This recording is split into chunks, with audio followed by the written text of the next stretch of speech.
Le monde est devenu un grand hôpital psychiatrique où les fous se promènent en liberté.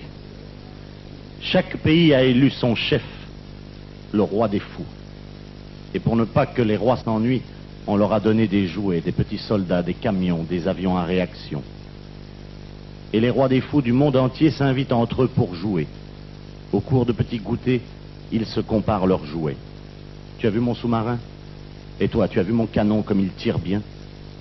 Tous les soirs, ils jouent très tard. Ils font la bombe. Ils poussent leurs petits soldats qui tombent sous les billes. Quand il n'y en a plus, ils les remplacent. Et puis les rois des fous échangent leurs jouets. Je te prête mon pétrole, mais toi tu me prêtes ta bombe à neutrons. D'accord, file-moi ton uranium et je te prêterai mes camions de soldats. Et puis il y a des rois des fous qui n'ont rien à échanger. Pas de jouets, même pas de quoi manger. À 4 heures, ils ont droit à un petit goûter à partager en 3. Ils vivent au tiers. C'est le tiers-monde. Ils traînent derrière eux, au bout d'une ficelle, un lapin qui joue du tambour. Et en les voyant passer, les rois des fous du monde entier leur jettent pour s'amuser des petits noyaux d'olives nucléaires.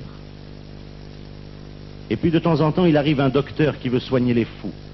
On l'appelle prix Nobel de la paix. On lui met une grosse médaille sur le cœur qui brille au soleil pour qu'on voit bien l'endroit où il faut tirer pour le tuer. Et la vie continue. Les rois des fous du monde entier s'entourent de débiles qu'ils choisissent eux-mêmes. Le premier débile, le débile des armées, le débile des finances, ça s'appelle un gouvernement. Et dans le monde entier, les débiles donnent des conseils aux rois des fous pour gouverner les cons. Et les cons, cherchez pas dans l'histoire, c'est toujours nous. Mais si les cons du monde entier voulaient se donner la main, on obligerait les fous à ranger leurs jouets, leurs chars, leurs canons, leurs avions. Et nous pourrions enfin nous promener en paix sur les jardins de la terre qui sont si jolis quand on n'y fait pas la guerre.